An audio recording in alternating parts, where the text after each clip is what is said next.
অহংকার মেয়েটার ভিতরে। কেন এই অহংকার আমি এটা জানি না, কারণ এই অহংকারটা কোন ইশারায়, কার ইশারায় এত অহংকার নিয়ে চলে মেয়েটা, এটা আমি জানি না। আর এই জেসমিন মেয়েটা, এটা হচ্ছে বাজে চরিত্রের একটা মেয়ে। যে আমি গতকালকে যখন জাদু আজাদ সাহেব আমার সাথে দেখা হয়েছে এখানেই 7 নম্বর ফ্লোরের সামনে, তো তখন আমি বললাম, আজাদ ভাই আপনি থাকতে কেন এটা হলো, আপনি তো আমাদের টাকাটা নিয়েছেন, আপনার সিগনেচার আছে, কোষাধ্যক্ষ পদে আপনি আছেন, আপনার সিগনেচার আছে। তো বললো যে বোন আমি এটা কাজ করি না, এটা আমি ছিলাম না, আমি থাকলে কখনো তোর নামটা আর রিয়ার নামটা আমি কাটতাম না, এটা ওরা করছে। ওরা বলতে কারা? ওরা বলতে তো নিপুণই বোঝায়, তাই না? ওরা বলতে কাকে বোঝায়? নিপুণকে বোঝায় না? জাদু আজাদকে যখন আমি বললাম, সে বললো যে আমি ছিলাম না, শুটিংয়ে ছিলাম, আমি জানলে কখনো তোর পদটা তোর তোর নামটা আমি কখনোই কাটতাম না, ঠিক আছে, দিতাম না, ইয়ে করতাম না, আমি খসড়া তালিকা অবশ্যই দিতাম নামটা। তা আমি বললাম তাহলে কারা করছে? বললো যে নিপুণ ওরা করছে, নাম বলে দিয়েছে। এটা জাদু আজাদ বলেছে, আমাদেরকে দুজনকে বলেছে, আমাকে এবং রিয়াকে বলেছে।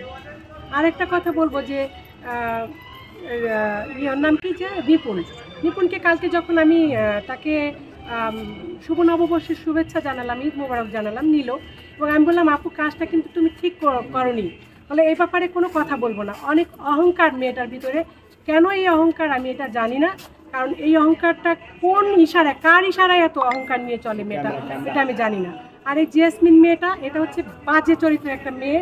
এর বিষয়ে আর কিছু বলার আমার নাই ভাষা, ঠিক আছে। জেসমিনের কথাটা আমার মানে মুখে বলতে এখন লজ্জা লাগছে। নিজেদের প্রফেশন তো এটা, তো প্রফেশনের জায়গাটা পচাতে চাই না, আমরা প্রফেশন নিয়ে থাকতে চাই। তবে দীপজল ভাই আসুক, এটার জন্য আমরা সবাই লড়ছি। এই একটা মাস আমরা খেটেছি, আমরা বাইরে থেকেও খাটবো।